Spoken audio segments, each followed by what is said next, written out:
Aujourd'hui, c'est avec plaisir que je présente ce livre à Kepka, Le songe d'une nuit de carnage, qui est une adaptation sur Jérémie.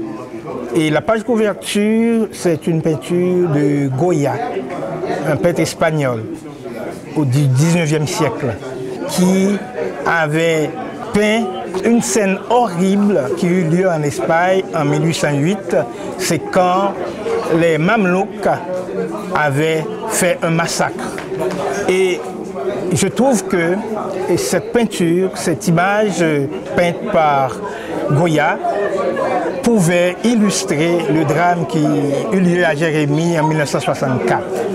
C'est ainsi que j'ai adopté cette peinture pour la page couverture.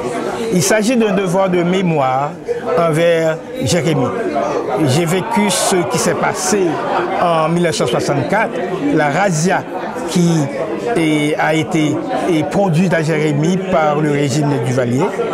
Et j'ai vu mourir des gens que j'ai connus, des amis. Donc j'ai quand même vécu une trentaine d'années avec cette hantise-là de pouvoir dire par des mots ce qui s'est passé, ce que j'ai ressenti. Étant donné que je suis à la fois peintre et écrivain, donc j'ai choisi d'écrire ce livre par tableau. Ça veut dire que c'est un genre de nouvelle que j'ai développé.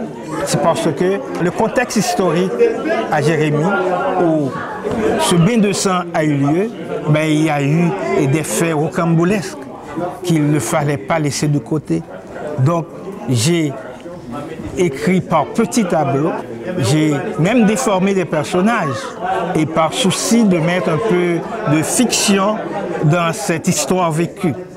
C'est comme certains personnages qui sont célèbres par leur cruauté, je les ai déformés. J'ai décrit ce livre comme une tragicomédie. Et la situation est tragique, c'est vrai, mais j'ai passé en dérision certains personnages et ça a donné au livre une dimension tragicomique.